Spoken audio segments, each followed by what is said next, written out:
You're listening to the Thoroughbred podcast, an elite business leadership podcast. Hey, what's going on, gang? John Wentworth here, Thoroughbred podcast. I first want to thank you for listening, for tuning in, for following. You can find us and subscribe on iTunes or on SoundCloud, or visit us at thoroughbredpodcast.com. Today, is there a drum roll? Should be. There should be. Today, I am very blessed to be joined by Mr. David Nemer. David has been in real estate longer than a lot of us watching, 3 times as long as I have. No, maybe just 2. Probably 2. How many years? Oh, man. Started in 1994. Now I got to do math, bro. No. A long time. Since 1994. He's been on our team how long? Just coming up on a year. Coming up on a year. And so I think it's going to be really cool to do a deep dive with David, who's been in the industry so long, been an independent agent for so long, and now is such an amazing part of our team and our culture. And so I just want to welcome Mr. David Nemer. What's up, brother? Thank you so much for having me. I appreciate it. Oh, you got it, man. So tell us a little bit about who David Nemer is, first of all. Yeah, no problem. You know, I started off in the construction industry from my dad. He came over from Lebanon 1972, and he wanted to build his own house. So he found a friend, and he built it. And then is it still standing? It's still standing. Okay, good. It's still standing. I actually went into it when it was for sale one time, and it was vacant. We all went back into it, reminisced with the whole family. It was really cool. That is cool. Did it on Easter weekend, so it was really See, another really benefit special. of being a realtor. It was great. It was so cool seeing my old bedroom, seeing the old memories. It makes you feel like, you know, you look at the backyard, and when you're a kid, you think that backyard was so big. And now you look at it, just a little tiny postage stamp. Isn't that something, though? I mean, everything's relative, you know, and I mean that's a beautiful story. Yeah. I mean, really. And so what ended up happening was, with him being in the building industry, naturally he would progress us into the building industry by making us work. And so we started off in that, and then it progressed, and then eventually I went to the office, and then ran operations and did estimates and bids and sales. And then I turned out, basically, I enjoyed talking to people quite a bit. I love the construction process about it, but I'm not really good at banging a hammer. So I could tell looking at your thumb. Looked like you hit it last night. I know. So it worked for me. So then I decided, after a while, things have changed over. The dynamics changed at Woodside Builders, which it's still there. But basically, I was looking for something else. And like I said, when I came to you, I was looking for peace. And when I got here, this is exactly what I found. It allows me to still help new build construction clients, you know, with any sales because of my experience and the background and history of that. Right. But what's even better is that I get to help other people out in the market right now, seeing their faces shine when I tell them we got an accepted purchase agreement, whether it's a listing agent or lister or a seller or a buyer. Sorry about that. But it's just an exciting thrill for me to be able to see people have that next transition happen for them. It is. I mean, awesome. That's the beauty of our industry, is the people. I mean, it truly is. I mean, if you're chasing numbers instead of trying to serve people, then, you know, I just think it's a long road. Yeah, no, I totally believe that. I totally believe that the house is secondary and the product is really the people. Yes. Because if you take care of those people, and everything else will work out. Yeah, definitely. And that's the most important thing. So let's back that up, because you already jumped into being with our team, being on part of JWG, which you're more than a part of. I mean, you're not just another agent here. I don't think anyone is. No. You know, you're part of the culture, part of the faith and the belief system and what we're trying to do. But that had to be an interesting transition from being an independent agent from 1996 to 2017. Right. And then making a switch to a team. So tell us a little bit about what your apprehensions were and kind of what that was like during that change and what you're experiencing now. Well, it was a lot of apprehension when I first left the Woodside Builders. Something that I didn't really exactly want to do, but I know I needed to do that if I wanted to expand my wings, so to speak, and be able to serve more people. My dad was slowing down in the business because he's 75, and I'm just gearing up. So coming down here, I transitioned down here, went with a different agency for a little bit, but then I found that I was missing something, and it was something about like a family, a cohesion effort, just a tight bond of people that have a genuine earnest in helping people. And that's, you know, when I found you guys, that's all I needed. And that was great. You know, I always get so focused on, you know, when we're looking to bring people in that are hungry, that are humble, that are honest, that are just good people first and foremost. I don't ever look at what are their numbers. It's more of who are they as a person. And it was interesting because in that, I'm still thinking about, okay, well, we've got these tools and we're going to provide leads and we're going to do this and we're going to do that. And David and I were just having a casual conversation one day, and he's already mentioned it, which is why I brought it up. I asked him, I said, what's been the best part about joining our team? And he said, peace. Peace. And I'm like, huh? Peace? But honestly, it brought a tear to my eye because I'm like, wow. Yeah. That's greater than any lead I can give you. Yeah. And that was, I mean, that touched me. I mean, you were there. I just was like, holy shit, peace. And we're, sometimes thinking about the leads or the support or the staff or whatever it may be. And to think of that, for me, what that said is security. Absolutely. Absolutely. And, just coming here, you can feel the difference. You can see the difference. And it's a cohesion group. And everybody is there. Are we perfect? No, nobody's perfect. No, we're not. Nobody's perfect, but we are damn close. We're trying hard to get closer. And all we do is keep trying to strive every day more and more. And I see that. I see that in Matt Beaudry. He's a great agent. There's so many great agents on this team that it elevates everybody. Iron sharpens iron, and that is the key. And being able to be here with you and the team, it allows me to focus on the most important thing is the clients. The client. And take care of their needs. When you strip away the signs and the lock boxes and the paperwork and the inspections and the appraisals and ordering title work, and you strip all of that crap away, because at the end of the day, most good realtors aren't good at that. Right. Because it's task-oriented stuff. Right. We're servants of people, and we love people, so that's our comfort zone. That's where we're best at. Right. So when you strip away all that other stuff, it gives you tons of freedom to one, not worry about it, for me, not to mess it up, but three, to just be able to do what you said, focus on serving your people. Yeah, and communication is so key with all our clients, because like you said, most of the people don't know what happens in the background. Right. And there's so much that goes on in the background. And with having a staff that is with the John Wentworth Group, it's nice that those people can help facilitate a lot of those tasks and take a lot of those burdens off me, but still communicate with me consistently, so that I can communicate with my clients. Because in the end, communication's key.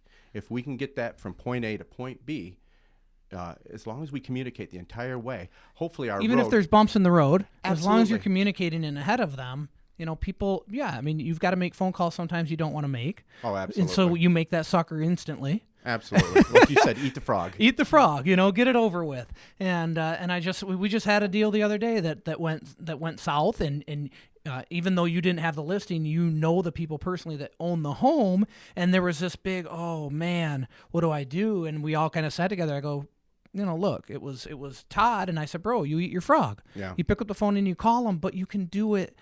And it's okay no matter what, because you're doing it from a place of service, from a place of heart, and you're just doing what's best for them, even though in the moment it doesn't feel great. No, not at all. And what people got to realize is that, whether they're buying or selling, they're starting off from a point A, and they want to end up at point B. And we don't know how long that road is going to be.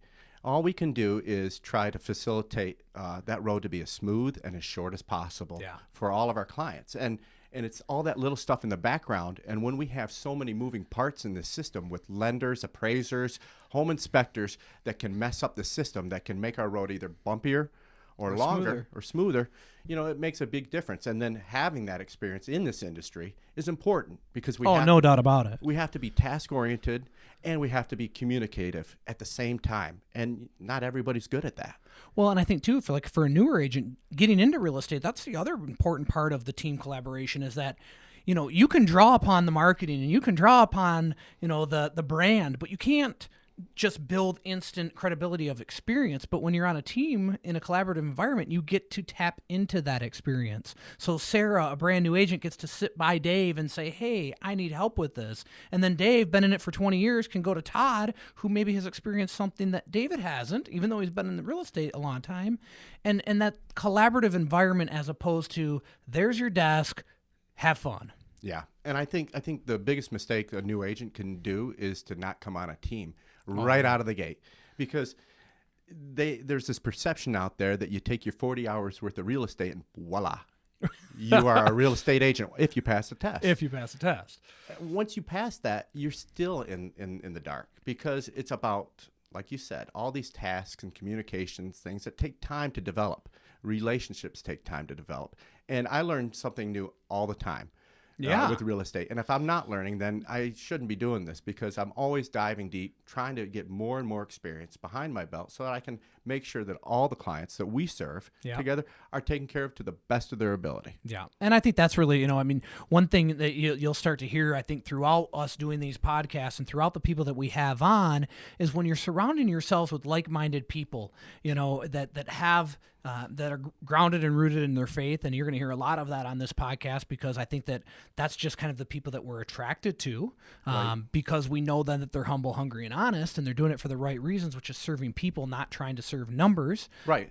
And don't get me wrong, numbers matter. I mean, if we don't sell shit, we don't eat. Right. I have to feed my family just like anybody else does. But the priority and the goal number one is to service people. And I think if you're newer in the industry, or you've reached a spot where you're plateauing a little bit, consider some of these things, that maybe a mind shift is needed. Like, maybe I need to start looking at this and approaching it differently. But I have to share with them also, because being in the industry as long as you have, right, which means you are set in your ways, baby. Right.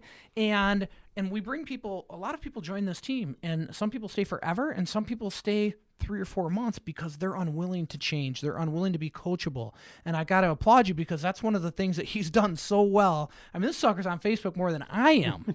And previous to that, I never saw him on Facebook. And I mean, literally every listing David Nemer, check it out. You go there right now. David Nemer, Nemer. Yep. There'll be a post right there with him in front of a house that he just sold, or with some people that he served. I mean, it's just consistent, and I applaud you for that, because people again think, on a team it's just about John Wentworth. No, I want you to market yourself. I want you to build your brand. I want you to use our brand and tie your brand to it and catapult yourself. And you've done such a good job with that. I mean, people say to me all the time, "Who's David Nemer? He must be doing really good." I go, "Yeah, he's crushing it." I think you've got 23 pending and sold since you've been here. I do. I mean, that's rocking. And you know what? It can only get better. Heck yeah, it's because the way I look at that is, I got an opportunity to help 23 people either sell their home or buy a home. Now, the thing is this. I love that, 23 sounds like a great number, but to me it doesn't, because to me it sounds like I'm not helping enough people. And that's the weirdest thing ever. It's because it's not about the paycheck. It's not about the paycheck. You got to love what you do, because if you love what you do, the rest will come. And the best thing is, I got to meet some great people.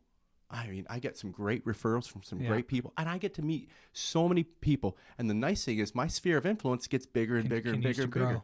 And one of the nicest things ever is, I think because of me being in this industry for so long, and me being able to have a good communicative process with a lot of people, I think what happens is that when I get people asking me, "Hey, do you know somebody that can do this?" I do. Right. And that's the key, helping others. Yeah. And just sharing information. And that the key is that you got to get that information from somebody that you trust. Oh, no doubt about it. No doubt about it. And the trust is key. You send the wrong painter to somebody's house, they get robbed. Absolutely. Absolutely. So what are, since joining the team, what has been, I mean, other than the piece, we get that, and you're selling a lot of real estate, you're collaborating well with everybody. I mean, everybody really enjoys having you around and spending time with you. Our fishing trip, we had a great time. That was a blast. Oh, it was a riot. But what have you found to be like one or two things that you've really been able to embrace to help you move forward in your career?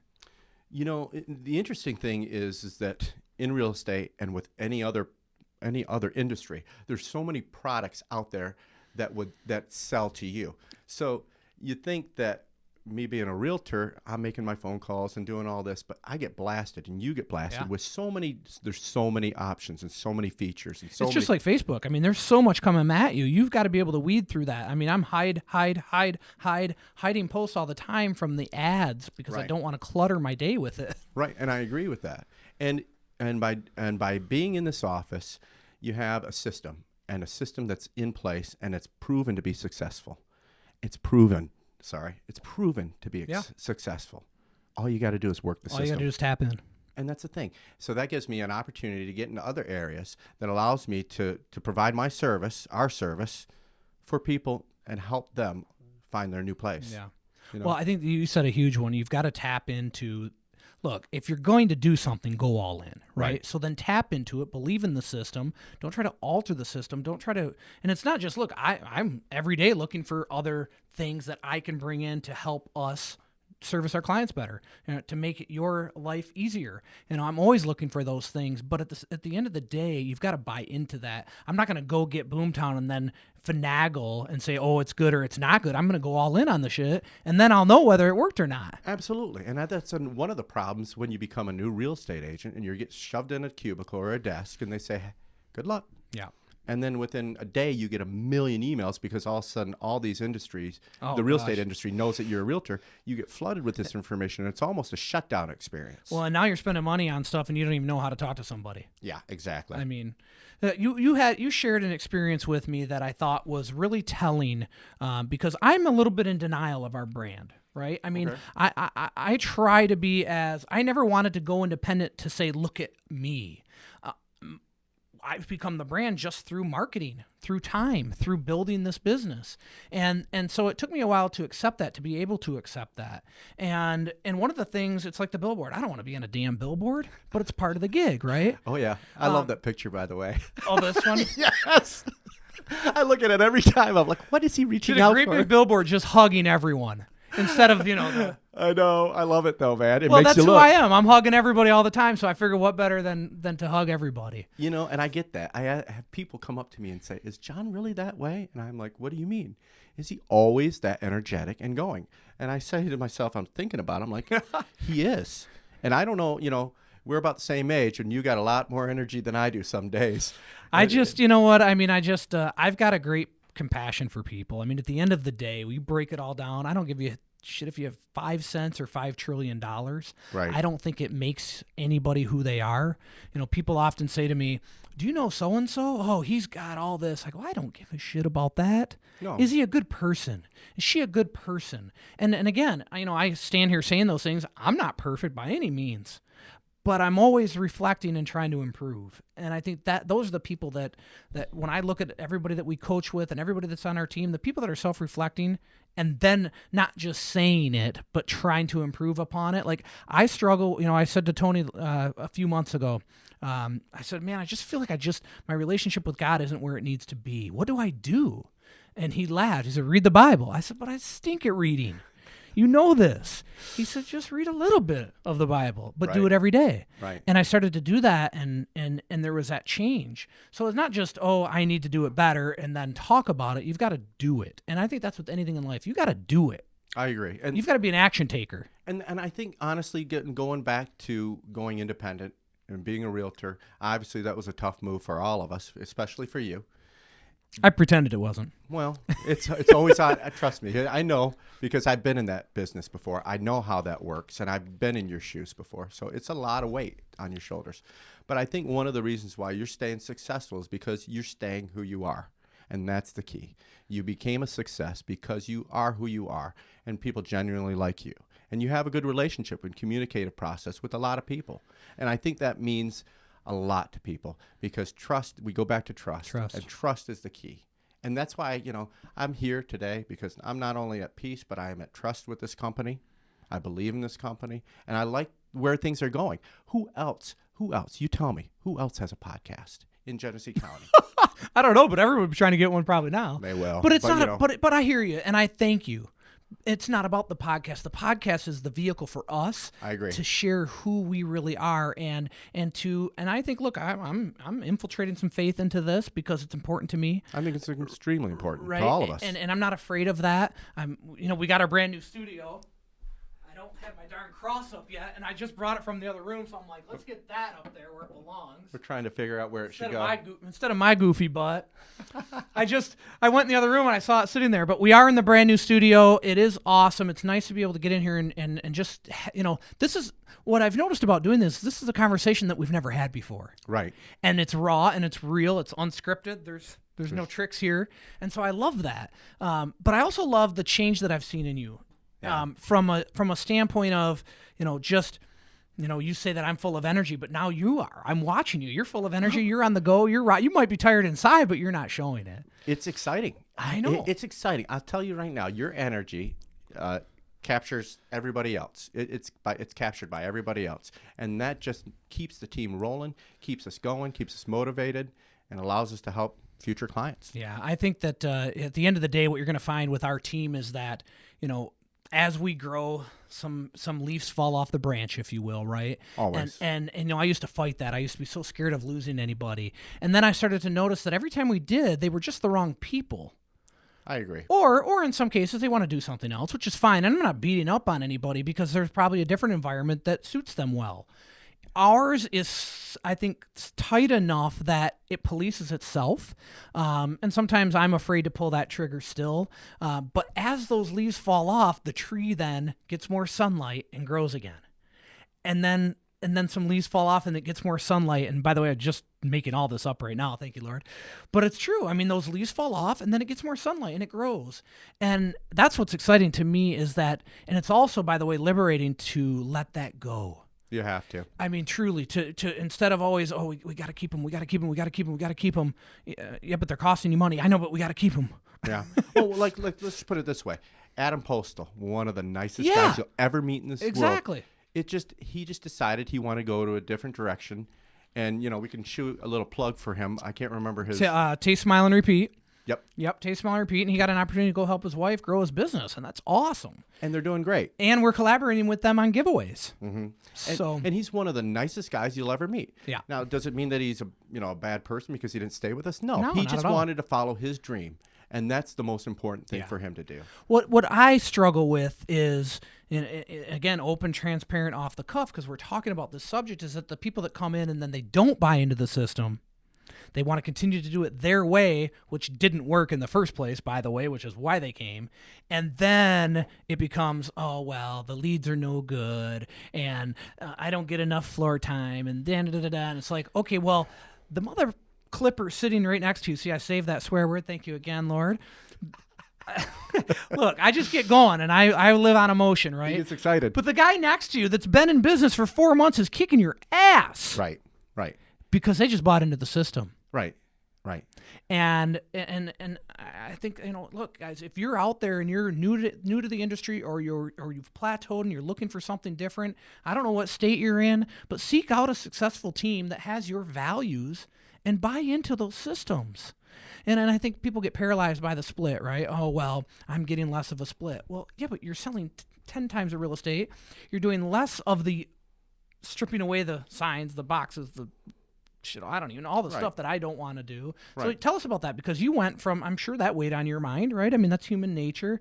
Oh, the split is going to be less than if I cap out. And a lot of these people don't even cap out, by the way, so I don't know why they're worried about that. And the thing is, if they cap out at the end of the year, when then next month it resets. Exactly. So what do they get, a month? Exactly. And usually that month is in December or colder months when real estate's not as hot. That's a great point. I mean, you think about being in Michigan, January, February, March, dead. Yeah, go on vacation. Yeah. Then you start rocking, and so you cap out somewhere October, November, and okay, well, now you just capped out going into the slowest 6 months of the year. Yeah. And the biggest thing I think people fail to realize is that they get themselves in the way. Yes. They get the feeling of, I'm not going to do this because I've been experienced, or I don't like the cut, or a million other reasons. Yeah. But in the end of the day, it all boils down to you, yourself. You're responsible. Doesn't matter. And so you just have to find the best vehicle for you to be able to get to the next stage where you want to be. And here's the key thing. Don't talk about dollar figures on how much people sold. I hate those business cards that says $1 million producer. $1 million producer, what the hell does that mean? Right. That doesn't mean anything. Was that yesterday or over the last 10 years? I mean, $1 million producer, what's that? If you co-broke every one of them, that's $30,000. Are you going to live on $30,000 and you write $1 million producer on there? I think that's a joke. Yeah, I agree. I like that. Now we're getting real and raw. It's real. It's true. It's real, but you got to get it down to basics, and you got to get down to values. And I'm so glad that, my goal is not to get, sell X amount of dollars per month or whatever. My goal right now is to help 5 clients a month.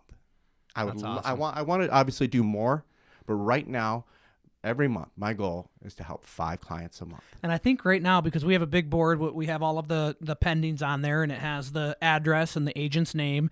And I think you have 4 or 5 there right now. 4. And which actually I'm going to have a 5th one today. So well, that's I good. got the month. 31st of I August. know, isn't that great? I'm just kidding. It's not August. But you know what? The interesting thing is this. I loved it because Todd came in, and Todd says to me, he says, "Hey, do you want to move?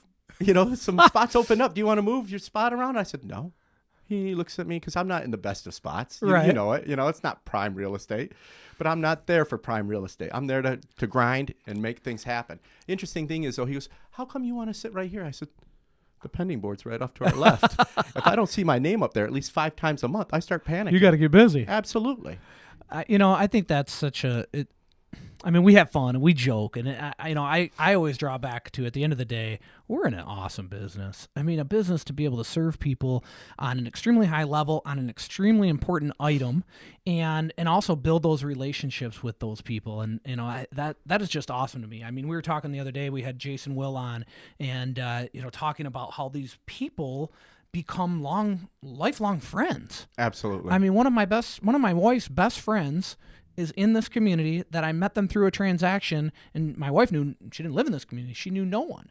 And so that's just such an amazing thing. And that's what is, to me, super compelling about our industry. Yeah, I agree with you. The best thing about it is I have so many contacts in my phone that are, friends, that they call me, and we're talking on first name basis. We're talking like you and I are talking, and we're figuring stuff out. We may not necessarily be talking about real estate, but the best thing is if they ever need anything, I'm always there to answer, talk, and listen. Well, you said earlier, if someone were new to the business, they should go find a team. Absolutely. What about somebody like right now? They need some nugget. Like I need to go sell some houses. What advice would you have for them as far as maybe tapping into lead sources or something that they could do proactively? Because we know sitting in the office waiting for the phone to ring doesn't work. Mm-hmm. What can they do proactively to start earning business?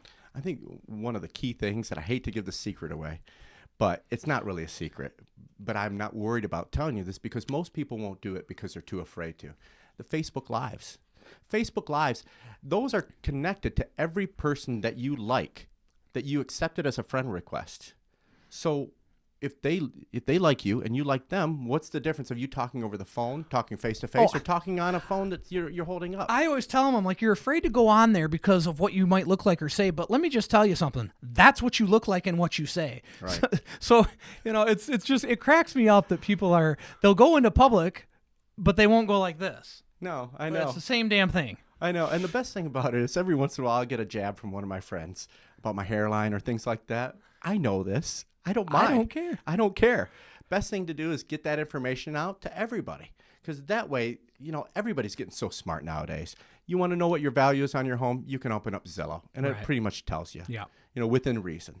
So the thing is that all that smartness of these clients, they still need someone to represent them, to make sure that contract document's signed correctly, make sure that we get to closing, make sure that home inspector or appraiser or any kind of complication gets taken out of the equation so we can get to that closing line. Well, it's funny you say that because we just had a for sale by owner that sold their home by themselves, and they were high-fiving themselves, which I know the house and I know they undersold it, but they jumped over we see this all the time, right? I mean, you jump over a dime to save a nickel. But more importantly, they had a $10,000 deposit that they never collected. Buyer walked 2 days before closing. They got nothing. Right. Well, they lost their time too. They lost 2 months, and nothing in return for it. And it's a waterfront home, which 2 months on the water it's crucial. It's 6 months. Absolutely. And the thing is, what people fail to realize, anybody can sell a for sale by owner. If you live in a house and you're going to sell it, anybody can sell a for sale by owner in a hot market. Mm-hmm. Well, the problem is the common people out there don't understand what the real estate market's doing on a day-to-day basis. And we know it, and we forecast it, and we see that happening. And by you putting your house up for sale by owner, you're losing time. It's kind of like when I go into the grocery store and I go buy milk, I'm always grabbing that milk that's further back. And you know why? It's colder and fresher. And it has an expiration date on it. So I want that expiration date to be as long as possible. What people don't realize is that the houses have expiration dates too on them. Because the first things I look for when I'm looking for a client is the sales price. Because obviously they're going to be in a certain sales price. Right. Second thing I look is most important. How many days on the market? How many days on market? I keep hitting this thing. I get excited. That's all right. You broke your finger too. I know. I like it. So we're talking. See, you are full of excitement. So we're talking days on market. And people don't realize that they are killing themselves. After 30 days, you've just killed yourself. Even people that, now put their home for sale by owner on Zillow, I've noticed that when we take those on, the public's already seen that. The public, look, this is how they're shopping homes. Swipe, swipe, swipe, swipe.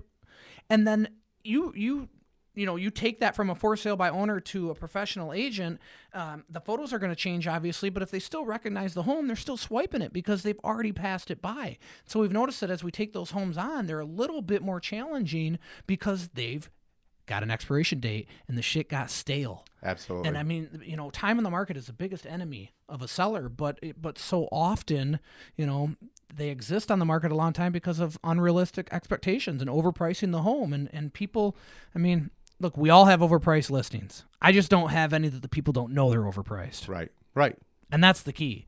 And we see this all the time in our industry, right? Realtors buying listings. It's worth $250. They tell them $300 just to get the listing, and then they work on getting the price down, which I think is BS. And it kills the days on market, which doesn't help the client in the end. They get less in the end. And the other part of it is now they're making life expectations based on that $300,000 when there was no shot they were ever going to get that. And I just think that's such a flaw in our industry. I can't stand that. And I agree with you on that point. They're making life decisions based on somebody that told you what you wanted to hear just so he could get the listing, just so he could collect a commission. They bought the damn listing. Yeah, exactly. And it does no one any good. Right. And what do you want? Do you want somebody that you can trust that's going to look after your best interest, or a salesman? Hey, some of the best clients that I've had and some of the best relationships I've built were through some of the most difficult transactions because there was a lot of face-to-face, heart-to-heart, like, look, that's wrong.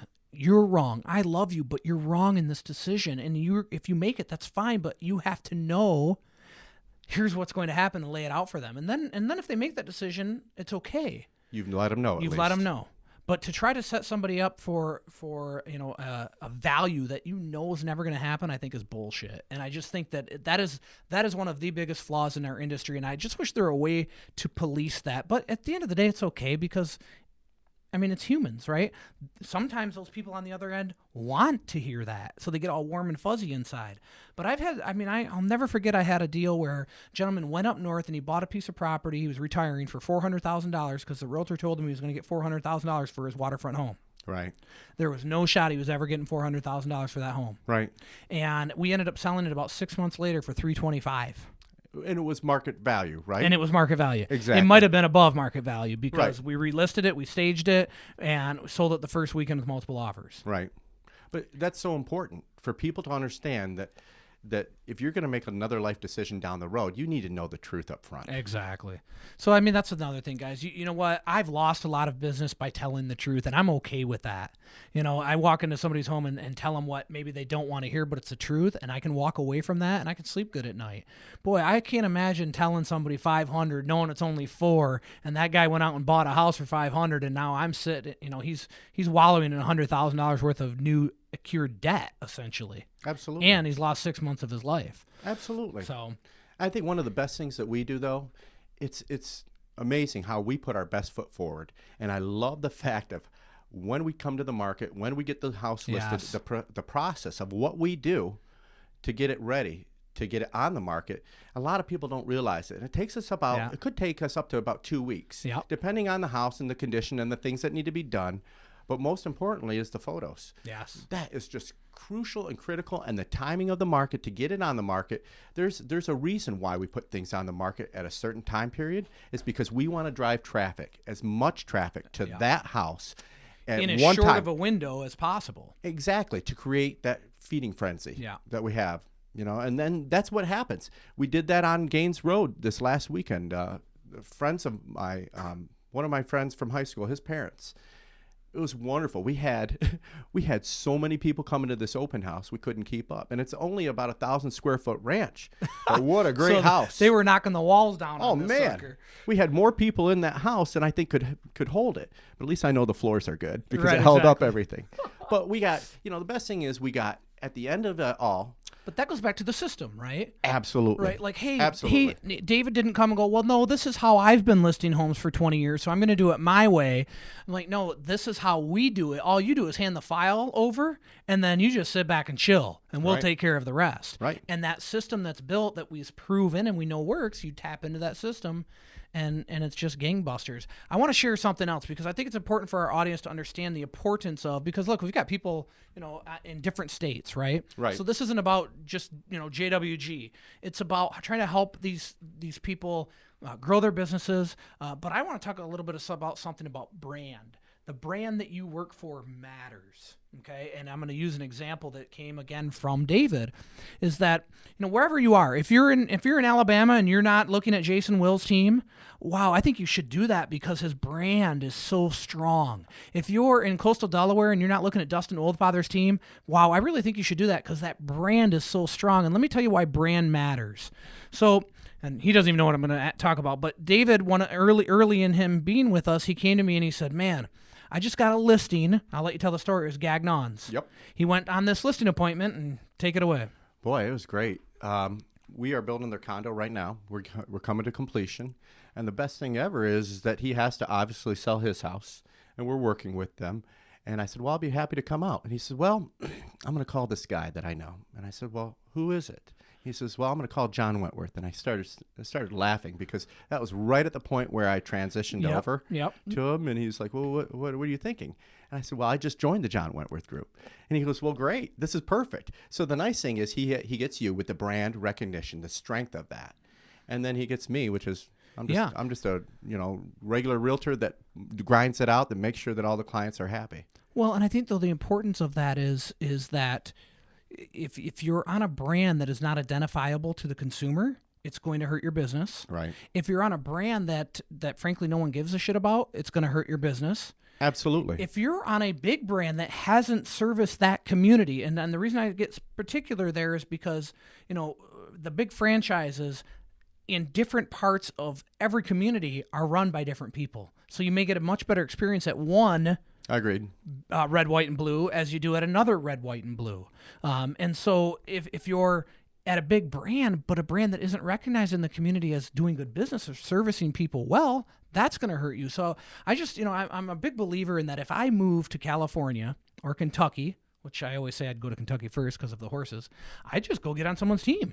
Yeah. Because I could just start selling real estate. Yeah, you don't have to start. I don't have to reinvent the wheel. Scratch. I can just start selling shit. I can start serving everybody that I meet. Absolutely. And I think it'd kind of be an interesting test. We know a lot of people across the country. We should take the leaders of those people. Hey, 1 month I'm going to Kentucky. I wouldn't mind doing that. I'll go to California. He'll go to Cali. Jason will come here. Dustin Oldfather. I think Tom Ferry should even sell something. But I think let's leave them with something that they can draw something upon, maybe some peace upon, because I know that you love that word peace.